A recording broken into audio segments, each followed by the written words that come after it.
It was the end of March 2016. I was in Kasol, Himachal Pradesh with my friends. Natural beauty was on its peak as of spring. Lush green mountains, sound of crystal clear water ripples. So, that was a beautiful escape from normal city life. This was last day of our 4-day trip. Along with Malana Hashish, we tried low quantity of LSD. It was afternoon and we were at the bank of River Parvati. Slowly, LSD started its effect. My complete body started to relax and ease down. Its feeling was like light body, happiness, enhanced awareness of present moment and all things around. Mountain, clouds, huge Himalayan cedars, deodars, sound of flowing Parvati, few trekkers and locals with their mules and dogs rarely passing by. I was able to listen and feel every single beat of the smooth psychedelic music played on low volume. Few hours passed by in such a state. By evening, weather got cloudy and it was about to rain. But my complete intention was to stay in this energy, sensitivity and this conscious state. Soon, it started to rain. Maybe it was around 5 pm. We started for bus stand to return to Chandigarh, which was a painful idea for me. So, I stopped even thinking of it and was trying to enjoy every moment of this trip. Then we reached on this suspension bridge over Parvati River. From here, I could see mountains and river emerging from them. I hold the cable bridge with my right hand, standing straight facing the mountains. I felt profound energy. Just for few seconds, I thought of Lord Shiva and Parvati as river. While facing up, I could feel the raindrops on my face. Simultaneously, I was aware of the sensation of my feet in sandals. As I saw below, there was an energetic flow of Parvati river. My mind just captured these moments like a photograph. These all feelings were boundless on physical level. There was a connection with all nature around, something as part of mine and I am part of it. Soon, in few hours, these profound experiences melted down and we returned to our normal lives. Later, many times I tried to contemplate about it and explain it to my friends, but I could not explain it properly. I just used to say about the symptoms like pleasure, energy, and happiness. Well, as a result of many events, I started meditation in January 2018. I practiced it almost 5 days per week for 20 minutes each day. Along with that, I was exploring the philosophy of religion, meditation, and spirituality. In all this process, I found a book named Be Here Now by Ram Dass.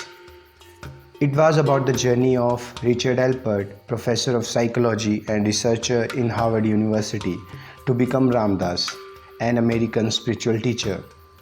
While working in Harvard, he experimented on LSD, magic mushroom and other psychedelic drugs by himself to know the bottom of altered state of human consciousness. In book, he mentioned that his first experiment of LSD was profoundly delightful. It was something unknown to him and beyond his rational mind. Later, he experimented different psychedelics, especially LSD, on himself, jazz musicians, physicists, ministers, junkies, graduate students, and social scientists. He mentioned that all the subject of experiment experienced bliss, heightened physical senses, accelerated thought processes, hallucinating experiences such as seeing God. But all these experiments lead him to disappointment. Getting in all these psychedelic trips never satisfied him. Because one thing was sure, that this high state of consciousness was not permanent and it gets down after few hours. No matter however he had tried, it was just a temporary hit of few hours and then coming back down. He could not understand much about these altered states of mind, and then his struggle with this unknown aspect made him anxious. So, To know the answer of his questions and to understand this unknown dimension, Richard Alpert first went to India in 1967. In India, he met his guru Neem Karoli Baba, lovingly known as Maharaj, who gave him spiritual name as Ramdas, which means servant of God. In Ramdas' initial days in India, Maharaj asked him for his yogi medicine referred to LSD. Ramdas handed over them to Maharaj. One by one, Maharaj ate 4 LSDs, total of 1200 microgram of pure LSD.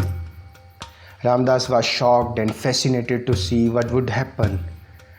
Even after an hour, nothing had happened as expected by Ramdas. Then Maharaj mentioned that these medicines used in Kullu Valley, Himachal Pradesh long ago. But yogis have lost that knowledge now. To take them with no effect, your mind must be firmly fixed on God. Well, after reading this book, I was able to understand more about my own trip and I found few conclusions about psychedelics or LSD. First, that yogis were using such substances when their mind were turned toward God. They were using such things for their spiritual advancement, and as Maharaj mentioned, that to take this yogi medicine with no effect, your mind must be firmly fixed on God. Second, Maharaj mentioned to Ramdas regarding yogic medicine or LSD is, these medicine will allow you to come and visit Christ, but you can stay only for 2 hours. Then you have to leave again. This is not true samadhi. It's better to become a Christ than to visit him. But even the visit of a saint for a moment is useful, and love is the most powerful medicine. The point here is that the result of such psychedelic or external substances would be temporary. No matter whatever substance you take, it will not last long.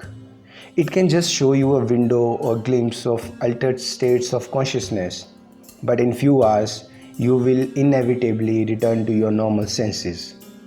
Maharaj mentioned that you don't need such substances or external stimulation to get the subtle experiences of your consciousness.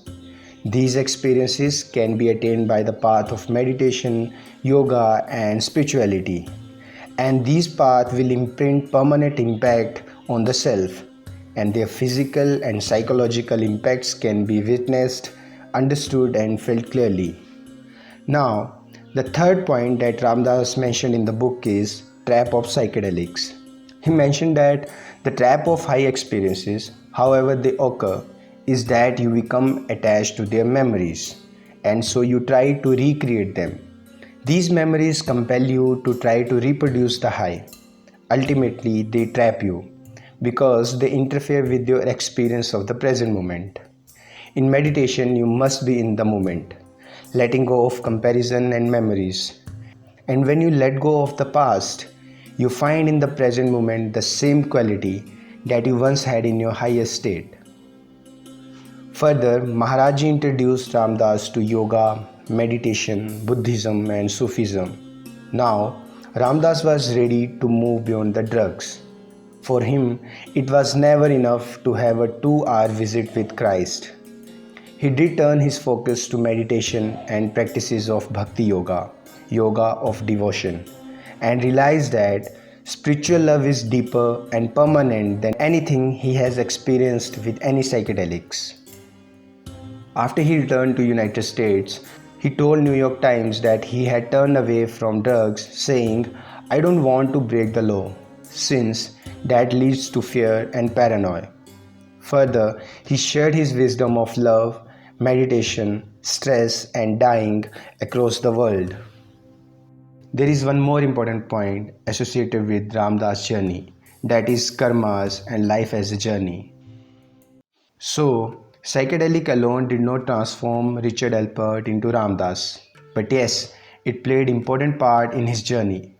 Moreover, as per Eastern astrology, our successive life karmas, our planets, our spiritual life journey create different conditions for its future path.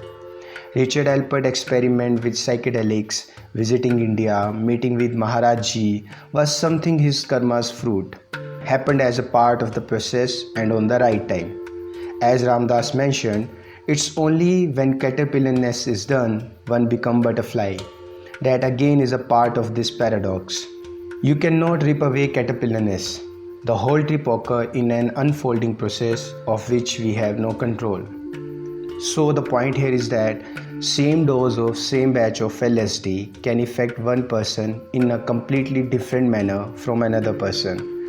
Some can feel pleasant experiences and other can get terrifying thoughts or fear of loss or death, or as we know it as bad trip.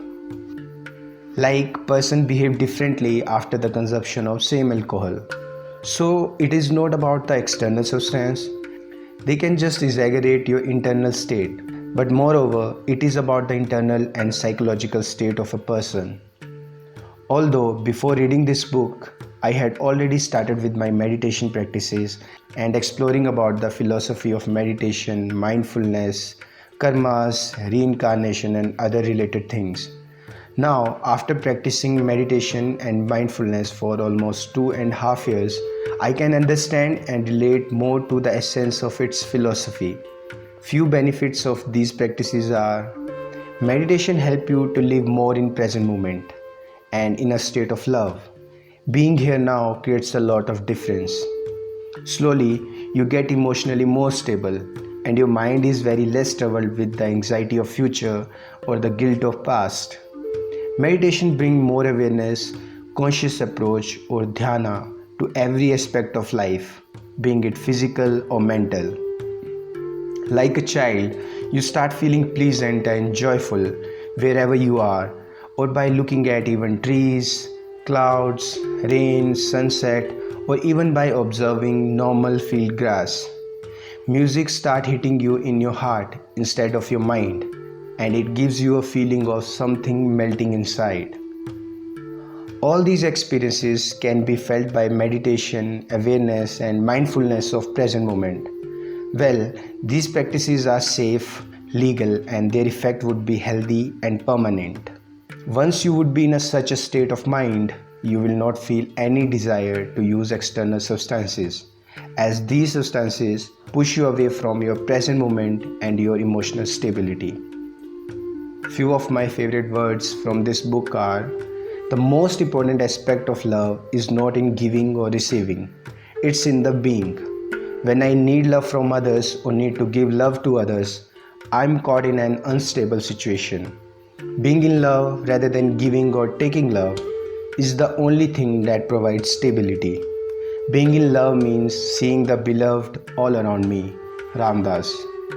Ask yourself, where am I? Answer is here. Ask yourself, what time is it? Answer is now. Say it until you can hear it. Well, I wish you will find this book on the right time. And if you feel curious about it right now, then go ahead. This is an amazing book to flood your mind with interesting spiritual facts. And yes, there is only one place and time where you can enjoy reading it and flourish your life. That is here and now. So be here now. You can support my work by subscribing to this channel and like this video if you really enjoyed it. And yes, what about your meditation trips? Do you remember anything?